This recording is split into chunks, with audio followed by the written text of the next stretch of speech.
The Americas encompass North, Central, and South America. In this video, we will discuss the current health status in these geographic areas, specifically environmental health and infectious and chronic diseases. Latin America has seen great growth recently, and with an increasing middle class, they are catching up to North America developmentally. Over the last 30 years, Latin America has moved away from infectious diseases, and like North America, has seen more chronic diseases as the leading cause of death. Despite the elimination of many infectious diseases, there are still several that stand out. With the most common diseases in the Americas now being chronic, influenza and pneumonia still maintain a strong presence. Influenza and pneumonia are the only infectious diseases still present within the top 10 causes of mortality in the Americas. Despite a relatively low prevalence rate of HIV/AIDS in the Americas, millions still suffer from it every year. The major issue both North and Latin America are facing are overcoming stigmas and providing care to low-income and rural areas. Prior to the 1990s, dengue did not have a strong presence in Latin America. However, it has now become endemic to many countries, particularly in Central America and Northern South America. This recent increase is due to countries not maintaining their elimination of disease-causing mosquitoes. Mosquitoes are the primary form of transmission for Zika. The recent surge of Zika is becoming an increasing problem, with local mosquito-borne Zika cases now being reported in Texas and Florida. The tropical climate, deforestation, unsafe and unregulated water, and natural disasters are all helping the spread of infectious diseases. These conditions allow mosquitoes to thrive. Despite the shift towards better environmental policy, Latin America is still experiencing major environmental issues. Both North American countries and South American countries struggle with unclean and unsafe water. Contaminants enter the water through runoff. In less developed countries, including many South American countries, the main struggles include sewage and garbage in water systems. Developed countries struggle more with contaminants like chemicals from industry and poorly managed industrial waste. Ingestion or exposure to contaminated water can cause various adverse health outcomes, both immediate or long-term. Air pollution is a widespread problem, especially in larger cities across the geographic area of both continents. While some of the problem can be attributed to pollution by smelting or manufacturing plants, much of it is attributable to personal and commercial vehicles. Air pollution can lead to various diseases in the pulmonary system, including asthma, cancer, COPD, and more. Violence, particularly related to controlled substances and weapons, is a huge problem in many South American countries and results in many injuries and deaths each year.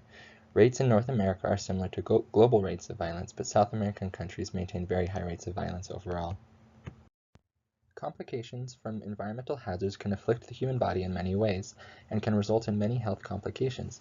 Environmental health is manifest in many different ways and persists throughout North and South America.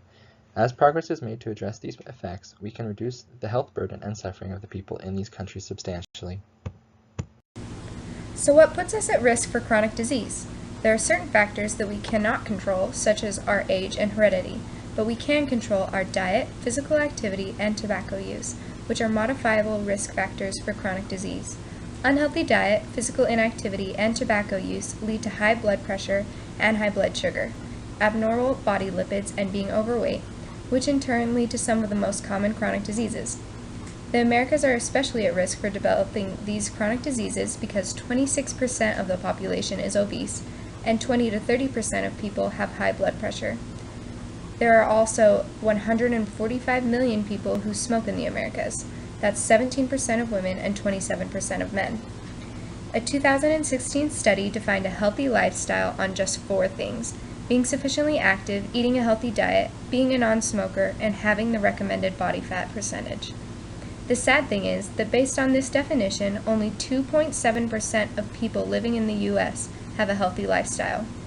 People in the United States often have the problem of overnutrition or eating too much, which can cause obesity and chronic diseases later on in life, such as heart disease or diabetes. In Latin America, they also have problems with nutrition, but their main worry is undernutrition rather than overnutrition. According to the Food and Agricultural Organization of the United Nations, more than 52 million people, that's 10% of the region's population, suffers from malnutrition or hunger. Malnutrition weakens their immune system and makes them more likely to develop certain health conditions.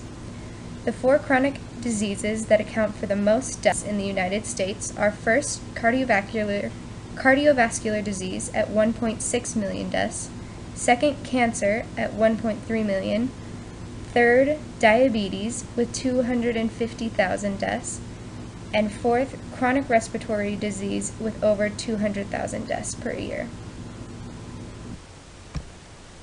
These diseases that I just mentioned are taking over American health.